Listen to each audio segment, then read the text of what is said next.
Hot on the release of Wilds of Eldraine, we're looking at a $40 budget Eriette of the Charmed Apple deck tech.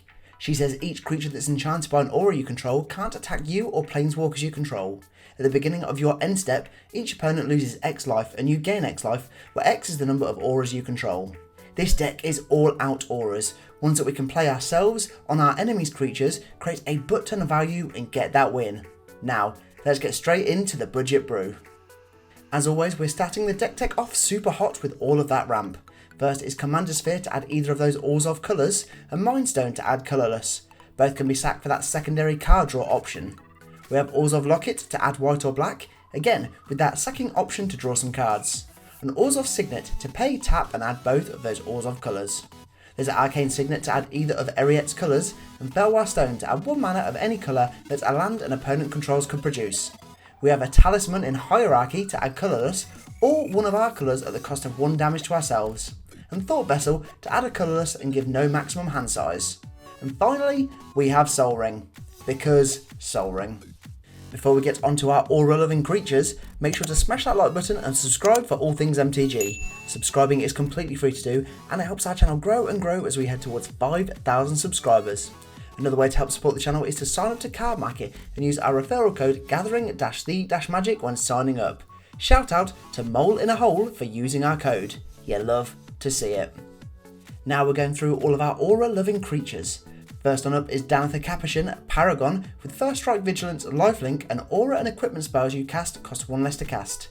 And Starfield Mystic, to make enchantment spells you cast cost 1 less to cast. Whenever an enchantment you control is put into a graveyard from the field, put a +1/+1 counter on the Mystic. There's Starnheim Courser, to make artifact and enchantment spells you cast cost 1 less to cast. And Transcendent Envoy, to make aura spells you cast cost 1 less to cast. For more cheapeners, we have Hero of Iroas, to make aura spells you cast cost 1 less to cast. Whenever you cast a spell that targets our hero, put a +1/+1 counter on it. And Killian Ink Duelist, to make spells you cast that target a creature cost 2 less to cast.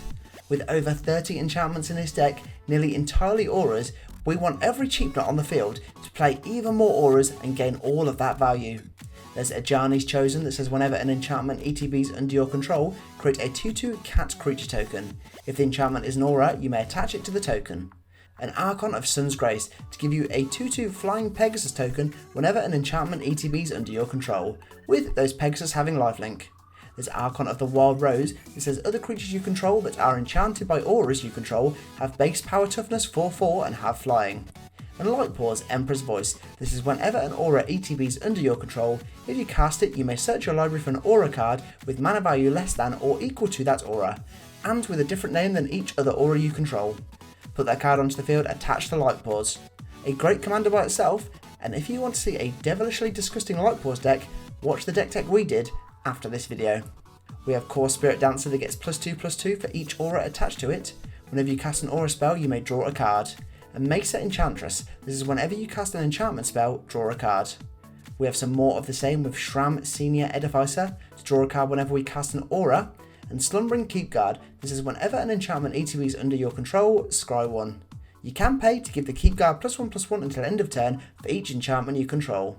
On to the final 6, there's Ashiok's Reaper to draw you a card whenever one or more enchantments hits the graveyard. And Hateful Eidolon, this is whenever an enchanted creature dies, draw a card for each aura you control that was attached to it. With 20 creatures in this deck, and each and every one having enchantment loving triggers, this is one that will definitely be taking that train to Enchantment City. There's Armoured Skyhunter that when attacks, look at the top 6 cards of your library. You may put an aura or enchantment from among them onto the field. And Doomwake Giant, that when it or another enchantment ETBs under your control, creatures your opponents control get -1/-1 until the end of turn.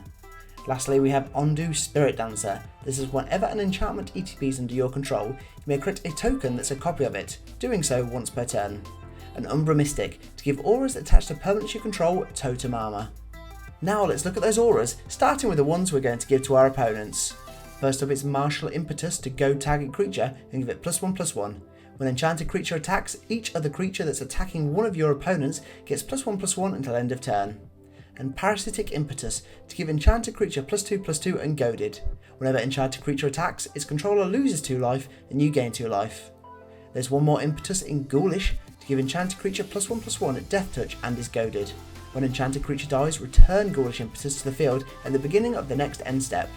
and Curse of Disturbance to enchant player. When enchanted player attacks, create a 2/2 zombie token. Each opponent attacking that player does the same. We've added Clawing Torment to enchant artifact or creature.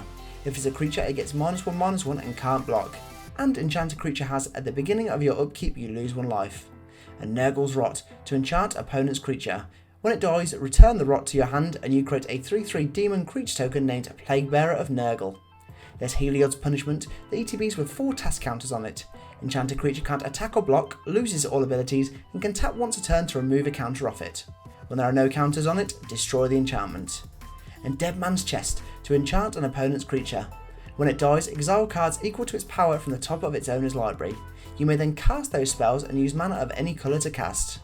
We have Pacifism to make enchanted creature unable to attack or block, and Planar Disruption to do more of the same, but also enchant an artifact or planeswalker. We want a variety of enemy auras, want to nullify them, want to encourage our opponents to attack them, and everything in between. We have Screams from Within to give enchanted creature -1/-1. When enchanted creature is put into a graveyard, return this enchantment from the graveyard to play. And Swift Reconfiguration to enchant creature or vehicle. Enchanted permanent is a vehicle artifact with crew 5 and it loses all other card types. Now let's move on to auras we want on our creatures. First is Classic All That Glitters to give enchanted creature +1/+1 for each artifact and or enchantment you control. And Ethereal Armor to give enchanted creature +1/+1 for each enchantment you control and has first strike. There's Sage's Reverie, that when ETBs, draw a card for each aura you control that's attached to a creature. Enchanted creature gets +1/+1 for each aura you control that is attached to a creature. And Mantle of the Ancients, that when ETBs, return any number of target auras from your graveyard to the field attached to enchanted creature. Enchanted creature gets +1/+1 for each aura attached to it. Although powerful, these auras can go on our opponent's creatures too, as once enchanted they cannot attack us, as long as Eriette is on the field. There's Rune of Mortality to give enchanted creature Death Touch, Rune of Sustenance to give enchanted creature Lifelink, both ETBing and drawing us a card. We've got Demonic Vigor to give enchanted creature +1/+1, when it dies return that card to its owner's hand, and Sentinel's Eyes to give enchanted creature +1/+1 and Vigilance. We have some protection in Gift of Immortality and Kaya's Ghost Form that both return enchanted creatures to the field when they die, with Gift of Immortality continually returning to the field too. For more protection we have Hyena Umbra to give enchanted creature +1/+1 and Totem Armor. And Timely Ward to flash in and give enchanted creature indestructible. Protection in most decks is key, but auras that can protect Eriette and trigger her abilities on her end step is even better. For the final 4 we have Minions Return, this is when enchanted creature dies, return that card to the field under your control. And Necrogen Communion to give enchanted creature Toxic 2. When enchanted creature dies, return that card to the field under your control.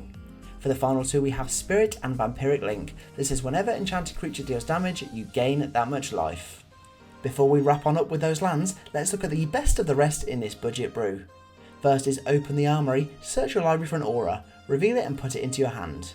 And Retether to return each aura card from your graveyard to the field, a potential MVP card in this deck.